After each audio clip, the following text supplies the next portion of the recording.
لوگوں اپنے پروردگار سے ڈرو جس نے تم کو ایک شخص سے پیدا کیا، یعنی اول اس سے اس کا جوڑا بنایا، پھر ان دونوں سے کثرت سے مرد و عورت پیدا کر کے روئے زمین پر پھیلا دیے، اور خدا سے جس کے نام کو تم اپنی حاجت براری کا ذریعہ بناتے ہو ڈرو، اور قطع مودت ارحام سے بچو، کچھ شک نہیں کہ خدا تمہیں دیکھ رہا ہے۔ اور یتیموں کا مال جو تمہاری تحویل میں ہو ان کے حوالے کر دو، اور ان کے پاکیزہ اور عمدہ مال کو اپنے ناقص اور برے مال سے نہ بدلو، اور نہ ان کا مال اپنے مال میں ملا کر کھاؤ کہ یہ بڑا سخت گناہ ہے۔ اور اگر تم کو اس بات کا خوف ہو کہ یتیم لڑکیوں کے بارے میں انصاف نہ کر سکو گے تو ان کے سوا جو عورتیں تم کو پسند ہوں، 2 یا 3 یا 4 ان سے نکاح کر لو۔ اور اگر اس بات کا اندیشہ ہو کہ سب عورتوں سے یکساں سلوک نہ کر سکو گے تو ایک عورت کافی ہے، یا لونڈی جس کے تم مالک ہو، اس سے تم بے انصافی سے بچ جاؤ گے۔ اور عورتوں کو ان کے مہر خوشی سے دے دیا کرو، ہاں اگر وہ اپنی خوشی سے اس میں سے کچھ تم کو چھوڑ دیں تو اسے ذوق و شوق سے کھا لو۔ اور بے عقلوں کو ان کا مال جسے خدا نے تم لوگوں کے لیے سبب معیشت بنایا ہے مت دو، ہاں اس میں سے ان کو کھلاتے اور پہناتے رہو، اور ان سے معقول باتیں کہتے رہو۔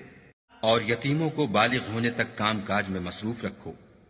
پھر بالغ ہونے پر اگر ان میں عقل کی پختگی دیکھو تو ان کا مال ان کے حوالے کر دو، اور اس خوف سے کہ وہ بڑے ہو جائیں گے، یعنی بڑے ہو کر تم سے اپنا مال واپس لے لیں گے، اس کو فضول خرچی اور جلدی میں نہ اڑا دینا۔ جو شخص آسودہ حال ہو اس کو ایسے مال سے قطعی طور پر پرہیز رکھنا چاہیے، اور جو بے مقدور ہو وہ مناسب طور پر یعنی بقدر خدمت کچھ لے لے۔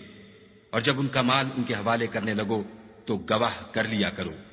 اور حقیقت میں تو خدا ہی گواہ اور حساب لینے والا کافی ہے۔ جو مال ماں باپ اور رشتہ دار چھوڑ مریں، تھوڑا ہو یا بہت، اس میں مردوں کا بھی حصہ ہے اور عورتوں کا بھی، یہ حصے خدا کے مقرر کیے ہوئے ہیں۔ اور جب میراث کی تقسیم کے وقت غیر وارث رشتہ دار اور یتیم اور محتاج آ جائیں تو ان کو بھی اس میں سے کچھ دے دیا کرو، اور شیریں کلامی سے پیش آیا کرو۔ اور ایسے لوگوں کو ڈرنا چاہیے جو ایسی حالت میں ہوں کہ اپنے بعد ننھے بچے چھوڑ جائیں،